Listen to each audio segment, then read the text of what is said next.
Today, we're diving into a tale of a vehicle and a group of agents caught in an unexpected twist. This isn't your ordinary story. The unfolding drama left agents around scratching their heads. Who would have thought the driver would slam on the gas and crash right into a tree, creating cloud? Rocky dragged the driver out. Despite his small stature, his behavior was suspicious, so police took him in. During interrogation, the kid was named Jones, but when Rocky showed the girls photos, he denied meeting them. No clues were found in the car. With the lead lost, Rocky sought Jonas' guardian for luck. His aunt, Miss Mitty, said Jones was traumatized by childhood kidnapping and had a 10-year-old's intellect at 25. So Jones can't be the culprit. With no leads, Rocky mobilized police for a search around where Jones parked. Keller joined in the search for his daughter, but after scouring all night, came up empty. Rocky decided it was time to chat with him. Upon seeing Rocky, Keller immediately grilled him about any leads from Jones, but Rocky had to shake his head and say, Rocky said Jones had a 10-year-old like you and couldn't kidnap 2 kids in daylight without leaving clues. Keller, stunned, asked, "What's Jonas' plan?" But Keller was still puzzled about why Jones would run. Rocky suggested it might link back to Jonas' childhood kidnapping experience. Instinct to bolt from fear isn't always logical, yet this didn't convince Keller. Keller was convinced that if Jonas was off the hook, there had to be someone else pulling the strings behind the scenes. However, Rocky insisted no suspect be overlooked and urged Keller to stay home for updates.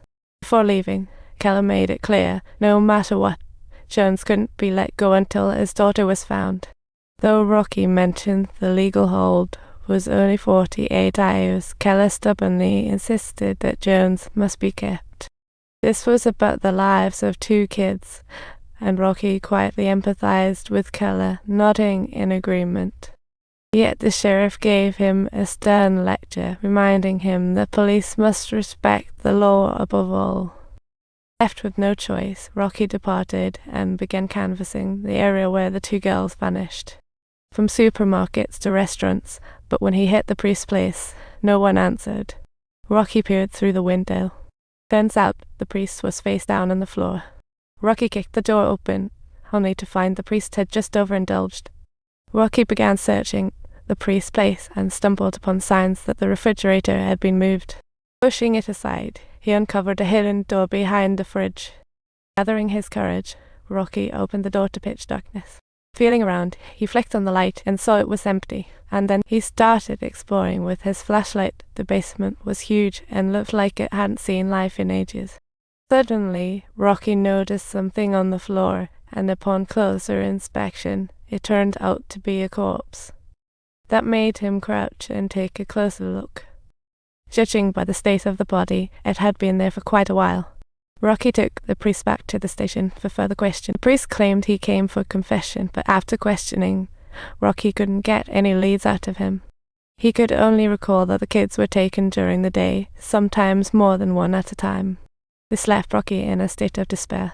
The next morning, per the usual protocol, they had to release Jones, and Mitty came to pick him up. After finishing all paperwork, they were set to leave when reporters swarmed outside. Keller arrived, rushing in to pin Jones down. As Keller spoke, officers yanked him away and restrained him. Seizing the moment, Mitty made a quick getaway with Jones, while Keller was escorted to the station. The sheriff, exercising leniency, didn't press subtitles. Rocky walked in casually, inquiring whether anyone else had heard anything, but the sound was extremely faint. Keller was uncertain and asked, "Are you sure you heard something? Are you sure you heard something?" His face was all confused. "Not discussing it now, just some QS," Rocky said as Keller stormed out of the station in anger. Later, Rocky visited Jonas' home to inquire, but Jones vehemently denied saying it when asked. Mitty confirmed that Jones had said nothing at all. Another day with no leads. Meanwhile, Keller's family was drowning in sorrow over their missing daughter. The couple had Anna at 40. Losing her felt like the earth had shattered beneath them. Keller's wife was in tears every day. Out of despair, Keller decided to head out alone. He found himself at Jonas' house. After night fell, finally, Jones emerged, walking his dog and humming a little tune. Keller took a breath and sprang into action. The next morning, he appeared at Frank's door. He even requested Frank to prepare an extra set of clothes, which left Frank entirely bewildered. Then they arrived at the ramshackle house left by Keller's father, looking like something out of a horror movie. Carrying supplies, they headed upstairs and opened the bathroom door to find none other than Jones locked inside. Shocked Frank was in utter disbelief, while Keller recounted the song he heard the previous night and everything Jones had said. But Frank still felt they should turn Jones over to the authorities. Eventually, Frank reluctantly compromised, and they restrained Jones and beat him severely to make him tell the truth. The real quest is just starting. Enjoyed the story? Don't forget to subscribe.